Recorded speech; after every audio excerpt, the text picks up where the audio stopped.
Tenemos acá con nosotros a Jorge Kressler, ¿no? Rafael Kressler. Referente del movimiento popular La Dignidad, escribió un libro hace poco y bueno, quería empezar la nota preguntándote ¿qué es el movimiento popular La Dignidad? Bueno, el movimiento nace al calor de los, digamos, la génesis son los cortes de ruta ya en los 90. El primer corte era con otra identidad, pero el primer corte que hicimos fue en el año 97, ahí en Varela, digamos. Fue el primer corte. Es decir, fueron los primeros piquetes que trajimos al conurbano. Y desde allí, un intento organizativo para dar respuesta a la desocupación que planteó el gobierno de Menem muy fuertemente, y por el otro lado una disputa en el territorio por la vieja política, ¿no? Digamos, no, acuérdense ustedes que los trabajadores ocupados hacen paro, es una forma de reclamar, y los desocupados no teníamos qué forma, entonces los cortes de ruta fueron cortar la circulación de la mercancía, claro, de los empresarios, digamos, era una forma clasista de hacernos escuchar. Y bueno, después vino todo lo que vino. Bueno. Pero después se instalaron también en la economía popular y desarrollaron... Claro, fue un proceso digamos, en términos... hubo una evolución, de alguna forma, de los sectores... Nosotros en aquella época, en los 90, le demostramos al mundo que la reserva, es decir, el Lumpenproletariat, que era asociado. Claro, que estaba asociado generalmente al empresariado para bajar el salario. Nosotros lo que demostramos al mundo es que la capacidad de organizarnos y poder enfrentarlos. Y generar la conciencia de que nosotros sin ellos podemos trabajar, ellos sin nosotros no pueden trabajar. Eso fue muy importante para las empresas recuperadas, y se fue forjando una economía al calor del asociativismo, del cooperativismo,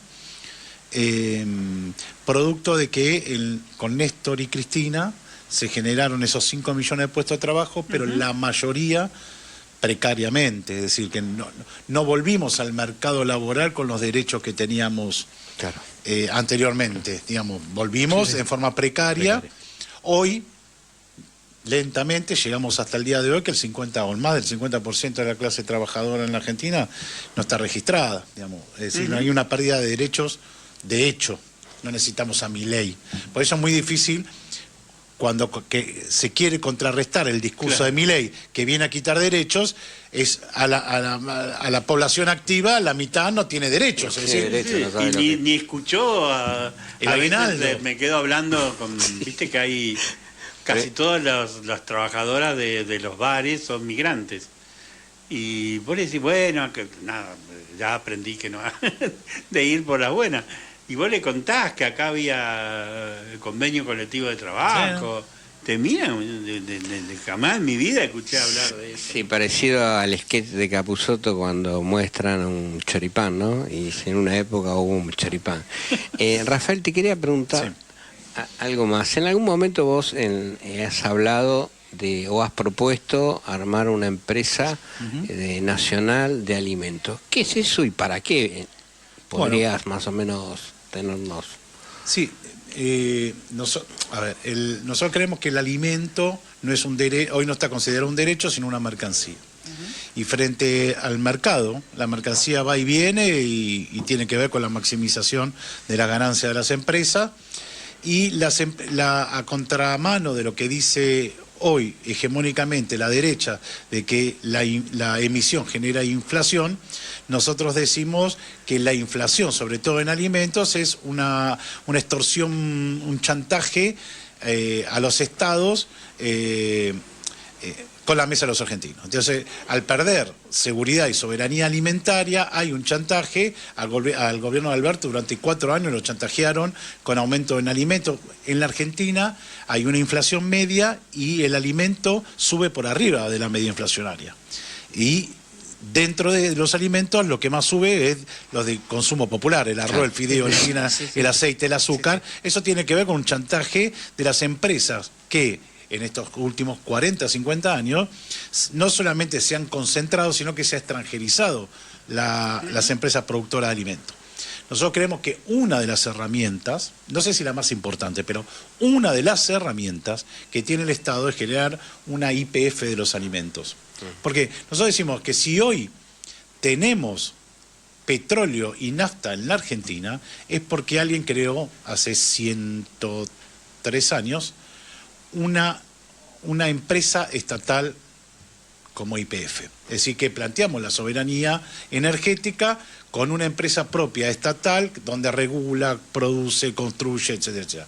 Nosotros creemos que tiene que haber una especie de YPF de los alimentos, que después discutiremos el plan de negocios. Una cosa son los planes de negocios, si es descentralizada, si es en alianza con pequeños y medianos productores. Lo cierto es que estratégicamente, para recuperar soberanía alimentaria, el Estado tiene que intervenir en el mercado de alimentos con la producción, la distribución y la comercialización de alimentos. Eso tuvimos una gran oportunidad con Vicentín. Te aclaro que yo soy santafesino, que estuve secuestrado en la ciudad de Santa Fe con los compañeros de Vicentín, ¿no? Con los que de aquella época y nada, y sigo estando en contacto, seguimos estando en contacto con ellos. Vicentín no solo es un tremendo, bueno, ahora creo que lo han desmantelado, era un tremendo monopolio, sino que hay una cuestión clave que se discute poco, que es el comienzo del narcotráfico en la Argentina a partir del golpe de Estado en Bolivia de Mesa, con Z, ¿no? Que es un golpe que se da en 1981. Los militares argentinos le dan respaldo y a cambio le piden una ruta de la droga de Bolivia a Rosario. Pero como Rosario tenía puerto estatal, entonces empiezan a fabricar a los puertos privados. Sobre todo había en Puerto General San Martín, que en esa época todavía no era ciudad. Pero en ese tema descollan los puertos de Vicentín en el norte de la provincia, en Reconquista, ¿no? Pero bueno, digo, por eso me involucré, conversé, bueno, había incluso, bueno, un gran amigo que es Carlito del Prado, que lo empujó. Hoy viene incluso una senadora del PJ, no recuerdo el nombre, pero que estaba muy bien parada. Y ahí hubo una combinación entre las flaquezas de Fernández y la directa traición del gobernador de la provincia de Santa Fe, que era abiertamente un defensor de Vicentín y de la Bolsa de Comercio de Rosario. Pero bueno, realmente en ese momento se planteó, ¿no? Bueno, con Vicentín podemos empezar una referencia en este tema y bueno, no ocurrió. Como decís vos, digamos, no terminó siendo una especie de salvataje capitalista que aún así no pudieron resolverlo. Ahí terminamos de filmar una película, un documental sobre soberanía alimentaria. Mira. Ahora estamos en montaje y que estuvimos ahí por Vicentín, estuvimos haciéndole... Sí, estuvimos en el puerto. Y Avellaneda. No estuvimos ahí, no llegamos hasta ahí. Fuimos a San Lorenzo, donde tiene el puerto, que digo que estaba vacío. Es decir, al lado había otro despachante, que no paraban de entrar camiones, esto hace 30 días, y Vicentín estaba completamente vacío. Sí, hay un vaciamiento. Bueno, ahora no hay entrada, pero hay directivos presos, un juez acusado brutalmente de negociado gigantesco, bueno, todos los condimentos. Se la termina quedando Glencore, ¿no? Digamos, la empresa norteamericana. Que bueno, se perdió una oportunidad. En algún momento, bueno, se había hablado de que YPF Agro, que es la sección de YPF, se puede hacer, hay un know-how muy importante a nivel comercial, porque lo que vos necesitas es, de alguna forma, plantearle a los gringos en Santa Fe que te vendan, digamos, para poder producir. Tampoco es tan fácil, pero bueno, si vos tenés el gasoil, digamos, me parece que ahí hay un círculo virtuoso muy importante, sobre todo para... Ustedes saben que el 80% del arroz en la Argentina se exporta. Y de ese San Javier, ¿no? Un lugar importantísimo. De ese 80%, el 80% es del grupo Clarín, digamos, la exportación. Imagínense si los intereses.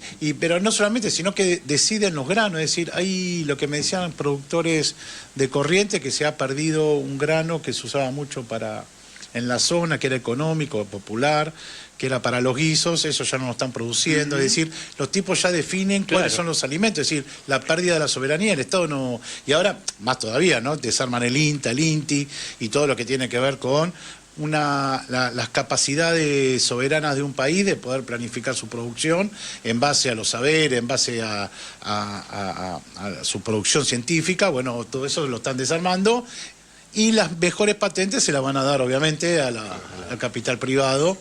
Que eso es decir, cuando yo lo que creo es que gobiernos progresistas, tibios, llámenlo como quieran, no avanzan, digamos, se retrocede. Y el retroceso es tal hoy en la Argentina que estamos discutiendo la superficie de las cosas, porque, digamos, hay unas urgencias, emergencias todo el tiempo, no estamos yendo al fondo de las cuestiones que tiene que ver esto, ¿no? Las capacidades estratégicas de un Estado de poder planificar su producción de alimentos, que ¿para qué? Para darle morfar a sus pibes, claro. Digamos. Un tema muy vinculado a esto de la soberanía alimentaria es nada menos que el manejo del río Paraná.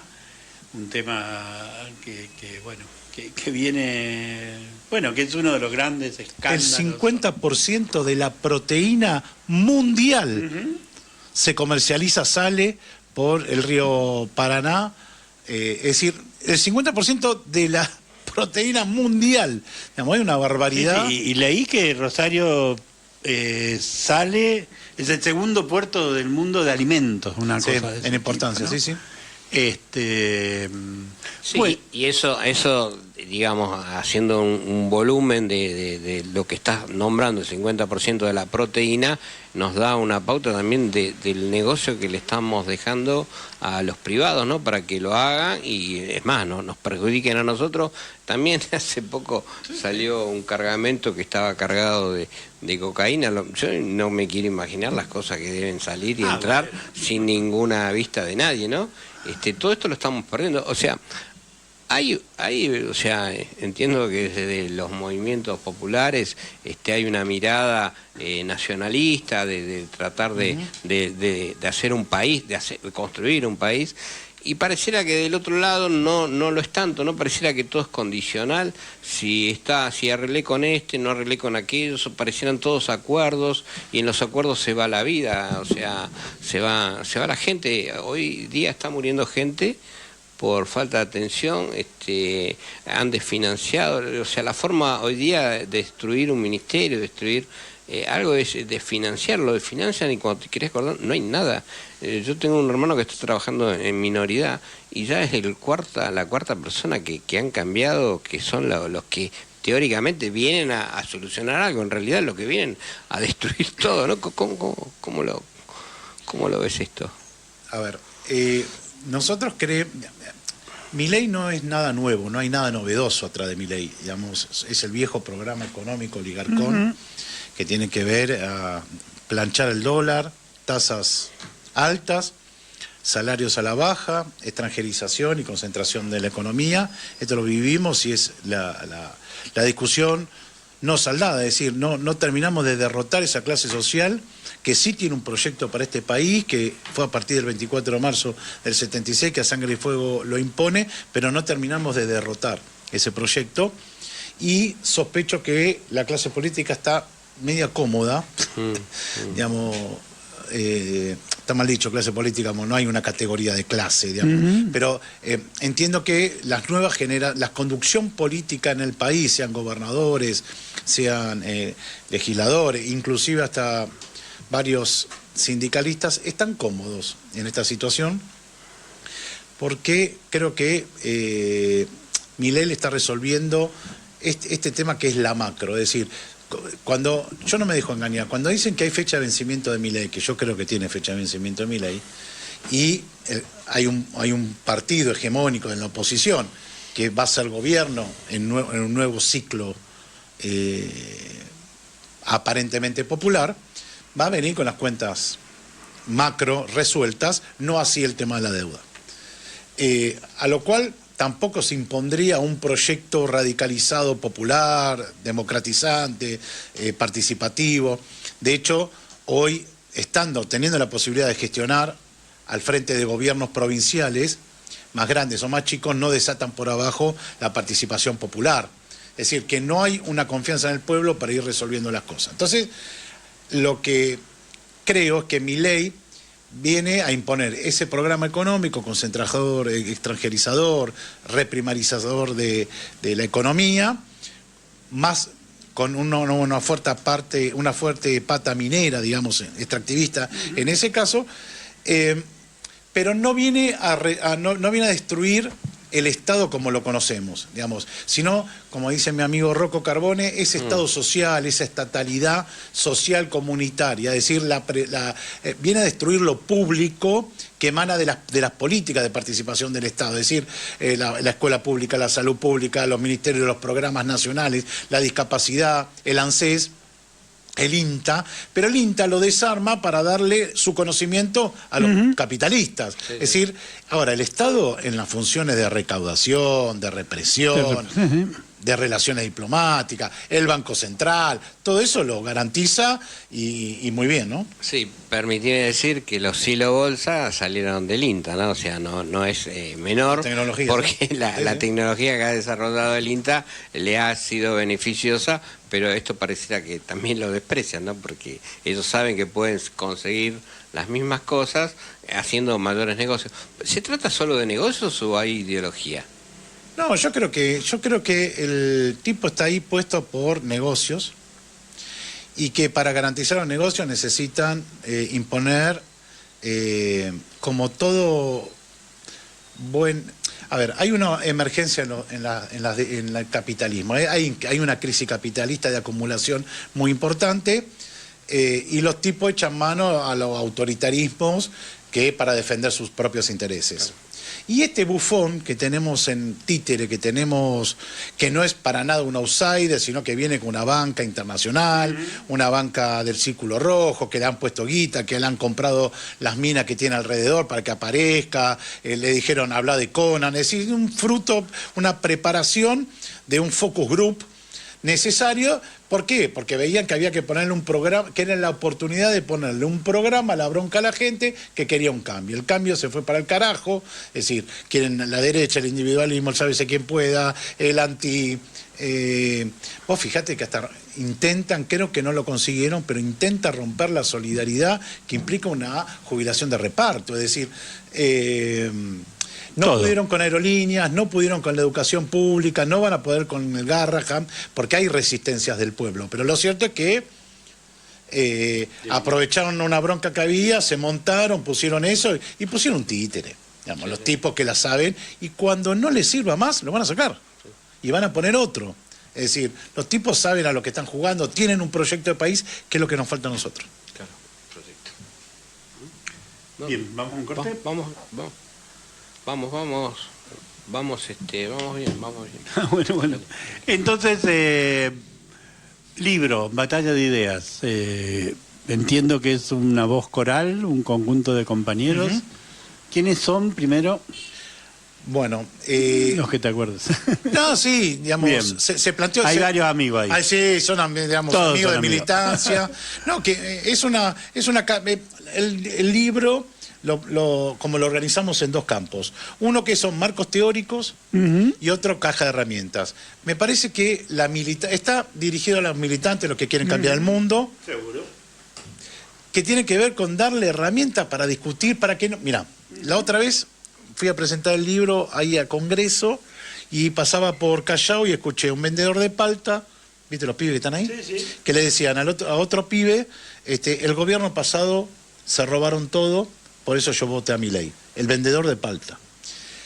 Este libro le sirve, creo, o aspiro a que sirva al militante para que no se enoje con el vendedor de palta, para que se entienda por qué dice lo que dice el gobernador de palta y tener elementos y herramientas para convencer al vendedor de palta. Porque yo creo que todavía no se procesó la derrota. No se procesó la derrota de Cristina en el 2015 todavía, para mí. Imagínate esta. ¿Por qué? Porque se van a hacer responsables. Lo que deberían decir, muchachos, procesemos la derrota, pensemos, son los mismos responsables que nos llevaron a esta derrota. Entonces, yo creo que hubo derrota política, pero sobre todo una derrota cultural. La gente está desesperanzada, los militantes... cada vez que hay una crisis aparece una nueva palabra, un nuevo concepto. Ahora es el pluriempleo. Antes era el vigilador, ¿se acuerdan? En el 2001 era el vigilador y, no sé, el cartonero. Ahora es el pluriempleo. Entonces, nuestros militantes hoy están 2 o 3 laburos para poder acceder. En ese quilombo se desarmó teóricamente la militancia. Bueno, Rafael, continuamos acá con la nota. José, tenías algo ahí preparado. No, creo que a ver, lo primero que tenemos que salvar es la militancia, ¿no? Hay que ser conscientes de los momentos históricos. Hay momentos históricos que uno dice, bueno, vamos por todo, vamos por el gobierno. Yo creo que hoy es el momento de salvar la militancia, incluso en medio del conflicto hay un proceso de destrucción del espacio de la memoria de la ESMA, y hablé con varios compañeros, le digo, y lo primero que tienen que hacer es salvarse ustedes. ¿Cómo salvarse? Sí, salvarse ustedes, porque los quieren hacer mierda moralmente, políticamente, que traicionen, que se caguen en todo. Entonces yo creo que el momento en la Argentina hoy es salvarnos, cada uno de nosotros, en un momento tremendamente difícil, y sobre todo porque, en mi opinión, hay una mayoría de los dirigentes de los partidos populares que transita una crisis cultural realmente grande, ¿no?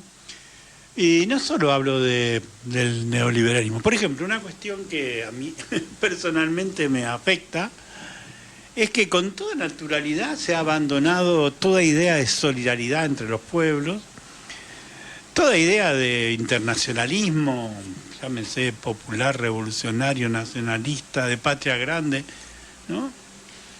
Hoy decía una cosa elemental. Bueno, hay amenaza de meter la presa a Cristina y de impedir que participe en las elecciones. Bueno, pero esta semana lo hicieron con Evo Morales. Correa está refugiado en Bélgica. Jaime Castillo está preso. 2 presidentes salvadoreños están fugados a México porque van en cana. Tan difícil es decir, che, vamos a hacer una campaña por todo lo que alguna vez fueron presidentes, unir los reclamos. No aparece esa idea, ni a palos. Y bueno, pareciera que todo lo de la patria grande terminó con... era cantar una canción de Mercedes Sosa, porque la discusión de que, bueno, a ver, un proyecto de América libre conjunto, bueno, ni por las tapas, ¿no?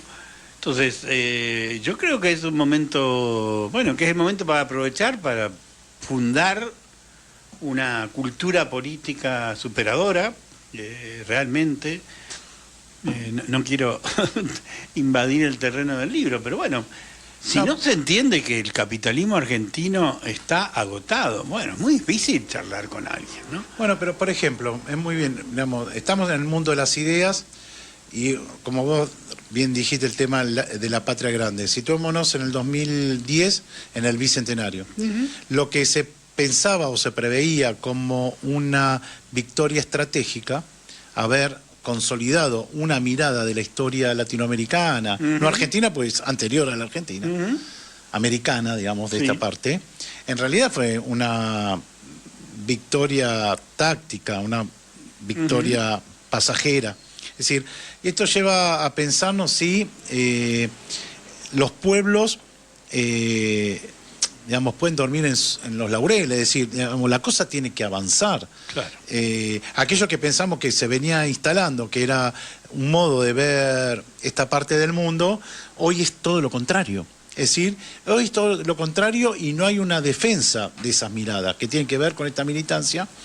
Un poco el libro es el objeto de estudio, si se me permite, el término, es cómo las derechas históricamente, o en realidad no las derechas, sino aquellos que estudian las guerras, los conflictos bélicos, cómo ganan sin disparar un tiro. Es decir, cómo derrotan al enemigo y lo desmoralizan de tal manera que se sienten derrotados antes de empezar a luchar. Eso creo que es un poco lo que atraviesa el libro, que es lo que nos pasa. Digamos, hubo años de una terrible, primero una ofensiva cultural a través de los medios muy importante.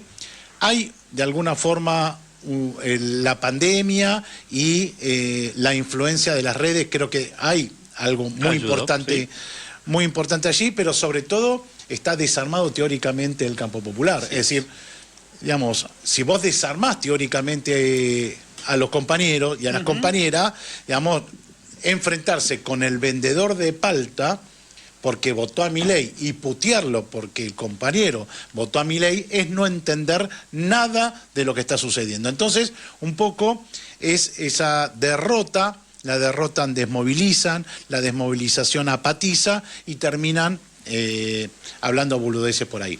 Y lo cierto es que nosotros necesitamos todo lo contrario. Ahora, la pregunta es, ¿quién defiende esa corriente historiográfica que dice fuimos libres de toda dominación extranjera? Porque recuerdo que de toda dominación extranjera fue una discusión de último momento que un compañero lo metió en aquella vez. Si quieren después lo charlamos.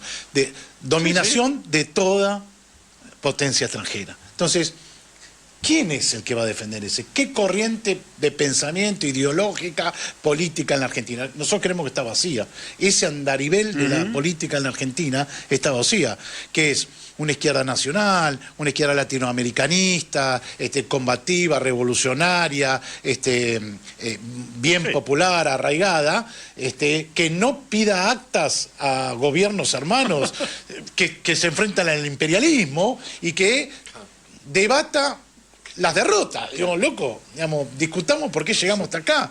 ¿Cómo puede ser que terminamos, que nos impusieron de alguna forma votar a Massa, un tipo de la embajada? Digamos, ¿alguien se puso a pensar cómo llegamos a ese momento? Bueno, por supuesto que sí, pero suelto. Debería ser colectivamente el pensamiento. Sí, permitime agregar que además cuando tenemos una victoria, vos hablaste del Bicentenario, hablamos de Vicentín, no hemos sacado todo, en Vicentín si hubiéramos salido todos a la calle, a viva y hubiéramos sacado 100.000 autos a andar y que no nos vencieran 20 autos que salieron en Santa Fe a dar vuelta, ¿no?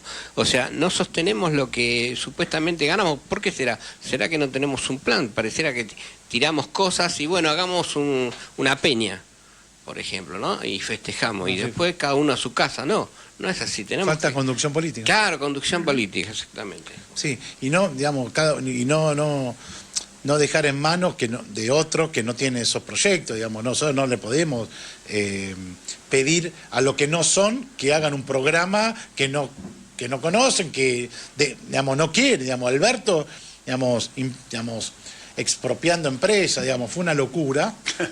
Pero bueno, también es cierto que no lo votamos para eso, sino que lo votamos para sacarnos encima a Macri. Digamos, después que no pudimos disputar hacia el interior del Estado en ese momento algo. Yo fui funcionario, por supuesto renuncié a los 2 años, pero yo no encontré 100, mirá lo que te digo, 100 nacionalistas dentro del Estado para hacer una movida. Claro. No digo digo patriotas, nacionalistas. Digamos, que digan, che, mirá, reforzamos el Estado acá, porque no, pues yo no los encontré. Yo te puedo contar que cuando era presidente de la Liga participé en discusiones sobre las tierras que los parques nacionales le reclamaban a las comunidades mapuches y pude ver en persona un ministro, Juan Cabandier, defender a los terratenientes de una manera despachatada, y a otro que era el secretario de Derechos Humanos que estaba del lado de los mapuches. Era una cuestión... En el mismo gobierno. En Sí, la claro, misma reunión, claro, ¿no? sí. Y bueno, ¿Y quién ganó? Cabandier, por supuesto. Las tierras están ahí en Clarísimo. manos bueno, el Parque Nacional que es un producto de la campaña del desierto y del Perito Moreno y de bastardear a las culturas originarias. Tiene terrenos gigantescos en todos lados, pero sobre todo en la Patagonia, y esos terrenos eran terrenos ancestrales de las comunidades que hoy están totalmente en manos de ellos, ¿no? ¿Qué expectativas tenés en los próximos días? No podemos dejar de mencionar que se habla de la detención de Cristina. No estamos escuchando, pero supongo que ahora hay una reunión, no conozco que se debatirá. No, ¿Qué pensás? Me parece que es una... necesitan la foto de ella esposada como hicieron con Vudú. Me parece que necesitan eso. Pero eso es un signo de debilidad, no de fortaleza al gobierno de Milei. Creo que hay que oponerse con toda la fuerza en términos de que es un amedrentamiento al resto de los mortales, porque si Cristina, la jefa, una de las principales jefas de la oposición, en este gobierno puede estar detenida y pueden proscribirla, imagínense todo lo que nos queda a nosotros. Me parece que tiene que ver con esto, ¿no? De desarmar, fragmentar, desmovilizar, digamos, la resistencia. La resistencia es un programa económico que empuja para... necesita estabilidad. Este tipo necesita estabilidad para que le vengan los dólares que hoy están saliendo, no están viniendo, pero necesita... ya no va, es decir, no va a tener más dólares el Fondo Monetario Internacional, lo que están. Es decir, necesita estabilizar para generar algún tipo de inversión privada, que es la que aspira el tipo y que hoy no está sucediendo, está todo lo contrario, los dólares se van, como pasa siempre en la Argentina. Y para eso necesita forjar una oposición diferente a la que hay. Hace una semana que le entran todas las balas, con los jubilados y con el Garraham, le entra todas las balas. La verdad no...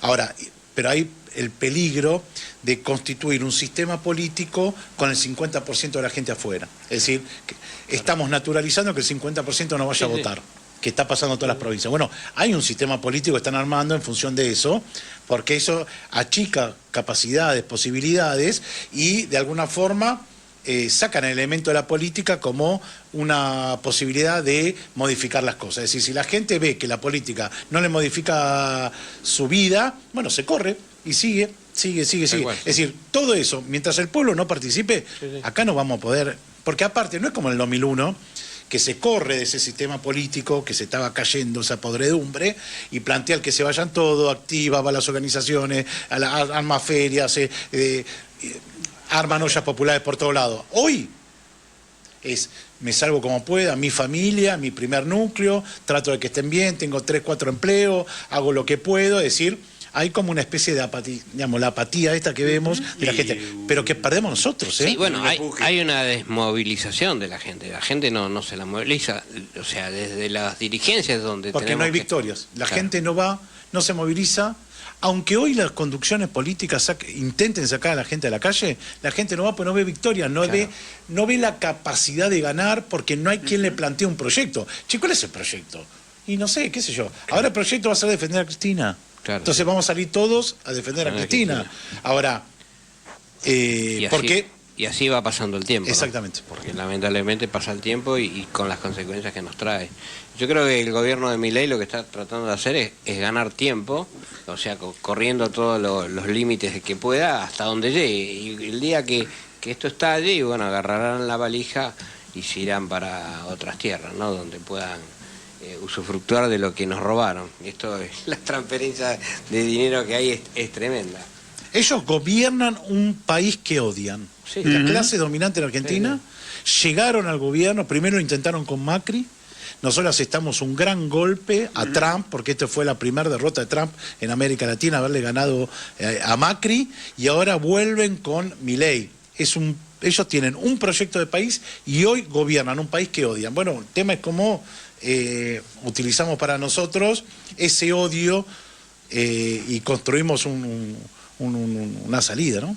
Sí. Estamos hablando con Rafael Kleckser del Movimiento Popular La Dignidad, que acaba de coordinar un libro plural, coral, que se llama La Batalla de Ideas, que está pensado como una herramienta, como un instrumento para nosotros, para los militantes. Y decime dónde se puede conseguir el libro. Ahora no hay más, por ahora. Mandamos a reeditar, sí. Igual no editamos mucho. Está bien, pero es toda una aventura. Sí, toda una aventura, sí, estuvo muy bueno, la verdad, y se vendieron mucho en la Feria del Libro. Ah, mira. Sí, estuvo bueno. Escribe, a ver, Aznares, Néstor Coan, Monedero, Martín Mosquera, escribe... Fernando Esteche. Fernando Esteche.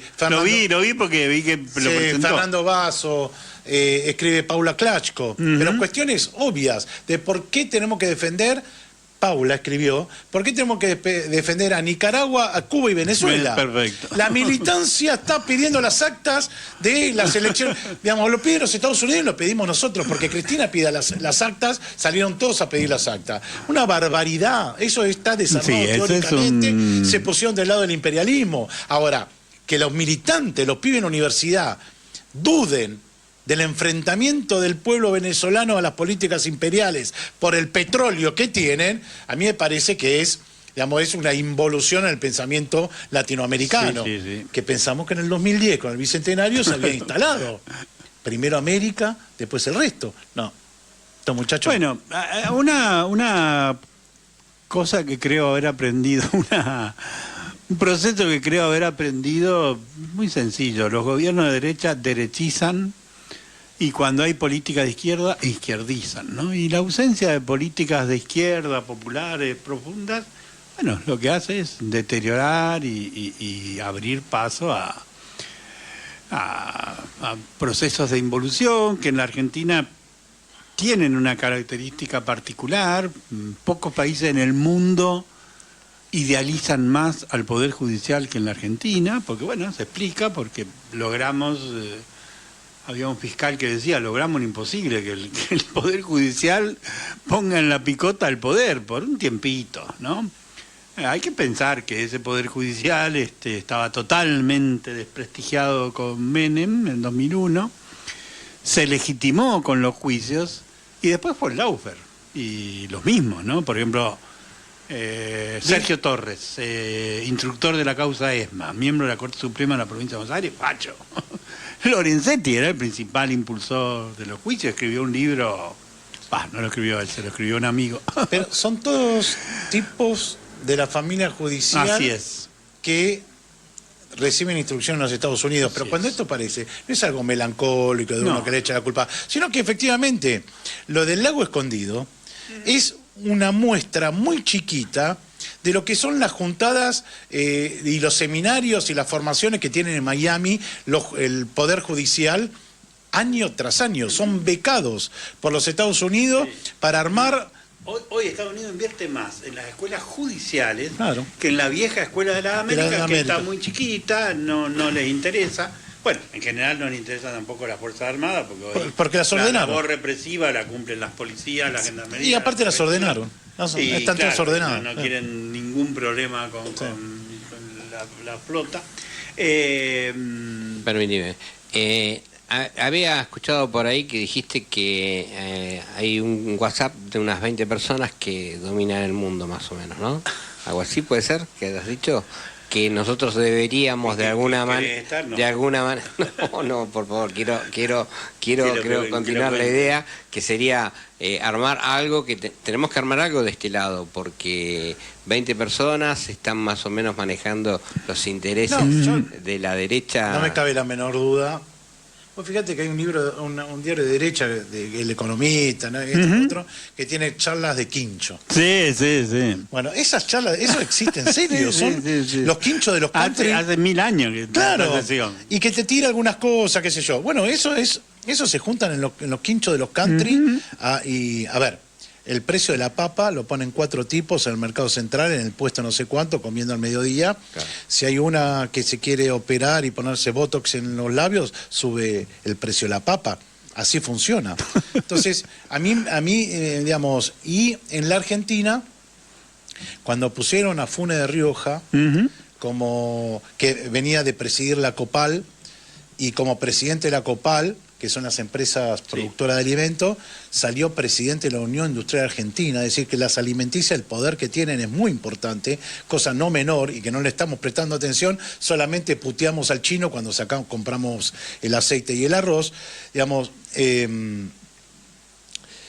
esas 20 empresas extranjeras, 19 extranjeras, una multinacional con sede en Córdoba, que es Arcor, entre ellos le fijan el precio a la comida en la Argentina.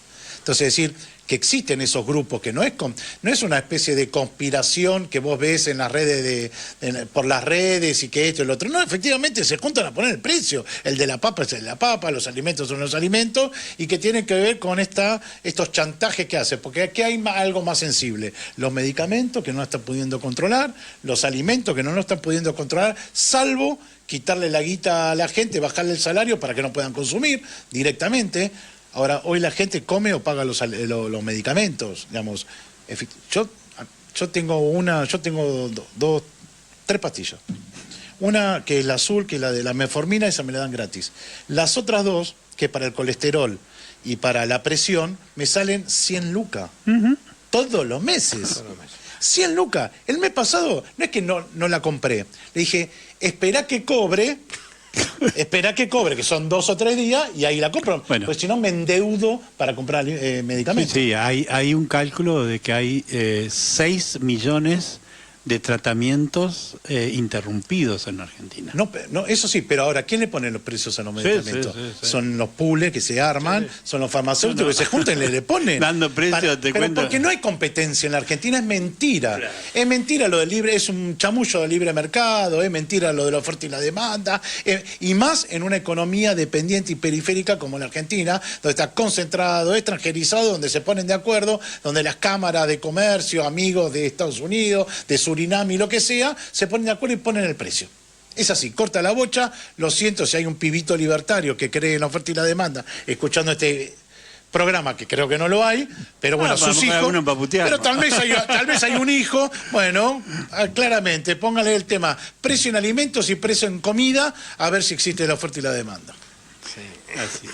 Realmente, bueno, estamos encantados de haberte tenido acá en el piso, y seguramente vamos a tener alguna charla más próximamente, y te vamos a agradecer. Y ahora ya que tenemos tu teléfono y la forma de comunicarnos, un libro vamos a tratar de conseguir el libro. Si quieren comprar el libro, el libro está de precio compañero 20.000 pesos. Después está 25 lucas, y el que no tiene plata me escribe Rafa Kleiser, y tenemos el virtual, el QR o PDF. Claro. Es así. No, hay que hacer así, ¿no? Que los que puedan colaboren. Y yo tuve una experiencia de compañeros que mandaban 150.000 pesos para que se pueda distribuir el libro. No muchas, pero bueno. Si vamos a una batalla de ideas, bueno, las ideas tienen que estar en algún lado, ¿no? Tienen que ser materiales. Y reivindicar el libro, ¿no? Sobre todo. El libro, leer con los ojos y con los dedos. Bueno, estamos entonces, terminamos la nota con Rafael. Entrevista. Nada, te contamos que hace un rato leímos una declaración gravísima de Bolivia, 360 presos políticos, y en los últimos días hay una cacería de dirigentes sociales, 3 de los principales dirigentes populares presos. Nada, nosotros fuimos en febrero, hicimos una misión muy seria, bueno, alguna experiencia tenemos, ¿no? 85 años tiene la liga, los mexicanos 40, los colombianos 30, Y ese es uno de los temas que más me preocupa, ¿no? No diría que los yanquis no digan que hay el silencio de los compañeros, ¿no? Resulta que, para ser muy concreto, Evo pasó de ser uno de los 5 o 6 líderes de la revolución latinoamericana, ahora es un golpista, según algunos, y está silenciado. Los compañeros necesitan nuestra ayuda imprescindible, y así como, bueno, en Bolivia, en Ecuador, América Latina está viviendo días muy duros, y bueno. Sí, una ofensiva imperialista muy importante brutal. Porque el proyecto de las Américas es reindustrializarse, es relocalizar sus empresas. Claro. Ahora, pero necesitan materia prima para tener la industria. Claro. Si quieren hacer neumáticos, quieren hacer heladera, quieren hacer aire acondicionado. ¿Y quién va a poner la materia prima? ¿La quieren? Es decir, que preparan con sus socios locales un territorio de saqueo. Y ese territorio, digamos, necesita despejar. Digamos, Tierra del Fuego sin gente, la cordillera sin gente, el campo sin gente, y las minas en el norte de Chile y el litio en Bolivia. Como dijo Elon Musk, ¿no? Claro, hacemos el golpe de Estado en Bolivia por el litio. Fueron clarísimos. Y lo volveremos a hacer. Clarísimos. Se preparan para el banquete. Bueno. Sí, claro. Gracias, Rafael, vamos y vamos al cierre. corte. Un abrazo.